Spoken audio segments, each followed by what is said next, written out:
you're hanging out with guys that you like, and you're just out and meeting anybody you want, and you're in New York City. You're like living Miles Davis's life. Yeah. It was even worse than that because I was hanging out at pool halls too. Oh, yeah. So that was my pool hall days. So all day long, this is what my day was. I'd wake up whenever. I'd go to the gym. I'd get a workout in. And then I would go to the pool hall. And I would go to the pool hall in the afternoon, and I'd hang out with the guys. We'd play pool. We'd talk shit. We'd have some lunch or whatever. And then I'd go do shows. So I'd do shows at night, and then I'd come back to the pool hall at midnight, 1 o'clock in the morning, and it would be packed. And those fucking animals would be in there gambling and talking shit and doing drugs, and they would stay up till 5, 6 o'clock in the morning, and then we would go to the Star Diner in Mount Vernon, New York, and we'd eat cheeseburgers, and like cheeseburger deluxe. It was a cheeseburger with like coleslaw on it and pickles and onions. And then I'd go to sleep, and I'd wake up and do it all again. So I had this life of just, like, being around these degenerate bachelors. Yeah. They were fun people with great stories, and they were always gambling. Everybody was gambling. And we're just playing pool all the time. And to this girl who's telling me, don't play that music. I don't like that music. I go, well, what do you like? Like, she was just like, everything was like, you know, I remember don't chew that way, don't do this, don't do that. Especially in New York, because it was wide open and it was infinite and open all night. And I remember those early years in my 20s living in New York, and I would do sets till 4 in the morning sometimes. It was like the improv on 44th and 9th, was like the last set was like 350 on a Saturday. It was something crazy like that. How many people were in the audience? None, like nobody, like barely anybody. But you kept going, you know, just all night shows. Like I had a motorcycle because you could get to shows faster through traffic. You could do 8, 9 shows a night. And then you just get paid cash and it was a great life. And then me and like Kevin Brennan and Dave Attell and a guy named Dan Vitale, who just passed away, and a few other guys used to go to the diner on the Westway Diner on 9th Avenue. And the Westway was... all the street came into Westway. Like everybody that's out hustling, you know, Midtown and Times Square. And back then, Times Square was still filthy. And so there was always like a table of vice cops and then like a table of transvestite hookers. And they're out on the street. They're after each other. But everybody goes to the same diner. So it's like Wile E. Coyote. Yeah, it's like Wile E. Coyote and the whatever. Sheepdog. And they punch in. Yeah. How you doing, buddy? Morning, Sam. Yeah. It was like that. And the cops always had their guns show, you know, their shoulder holster guns show. And there'd be a table of comics.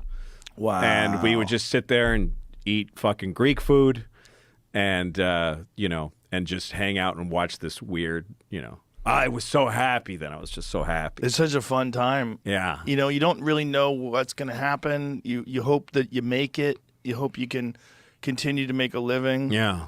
But it's such a fun time of complete freedom. I really enjoyed that. I loved it. It was enough to pay my rent in New York City.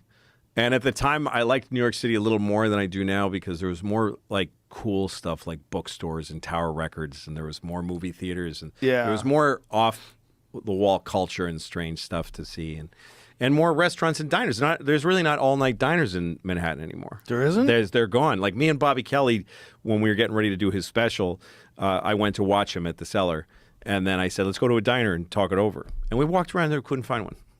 They all clubbed, and they closed at like midnight. Now, is that because of crime? Well, COVID killed a lot of places. I mean, it really distinctly changed the city. And it's thriving, New York. It's really, like, there are sometimes I'd hear people talk on your show and other shows saying, like, New York City is dead and it's dangerous. And I'm like, well, I don't know. We're here.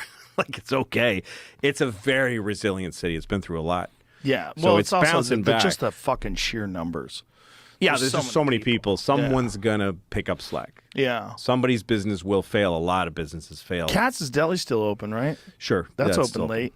I don't know how late they're open. I think they're open till like 2 or 3 in the They morning. might be. That place is amazing.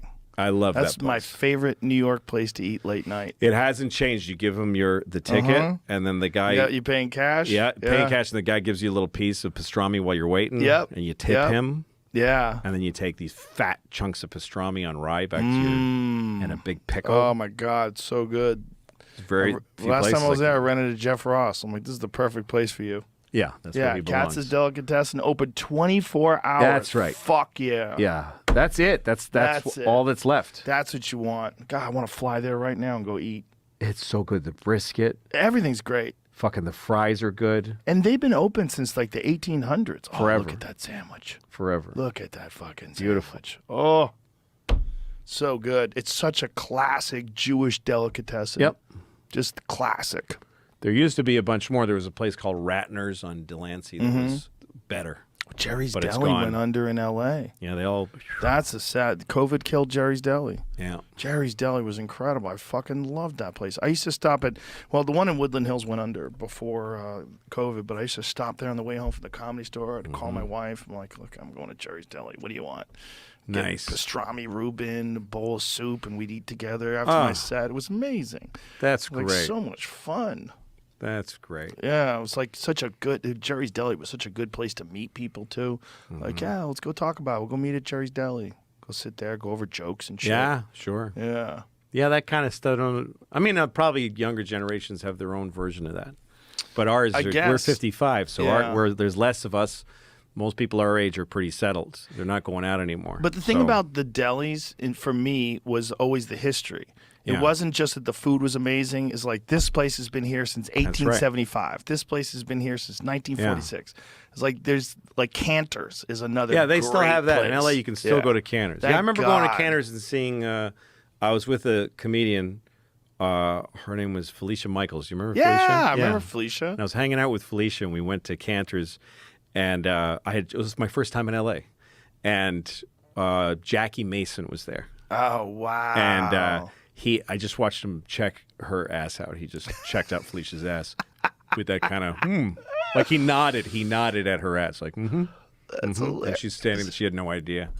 Well, Jackie Mason was the guy who got kicked off of the Ed Sullivan show because Ed Sullivan claimed that he gave him the finger. Yes. And so he got banned from television. Yeah, because forever. I went to the Museum of Broadcasting or whatever it is in New York, where they have like all the archives, because I wanted to see that tape because I read his description of it, and I saw it. What is it? Did he give him the finger? No, what happened was the way he tells the story is that he was doing his set, and I guess Ed was kind of I don't know, he was a little nutty. And he wanted him off. He wanted him to quit, to stop. He wanted to get him off early or something. And so he got behind the camera and he was giving him 2 minutes. It was like giving him like himself.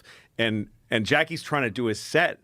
And he goes, "What are you showing me a finger? Here's a finger. You want a finger? Here's a couple of fingers for you." Like he just sort of like flashed fingers around because Ed Sullivan was showing him, like making finger signs at him that he didn't understand.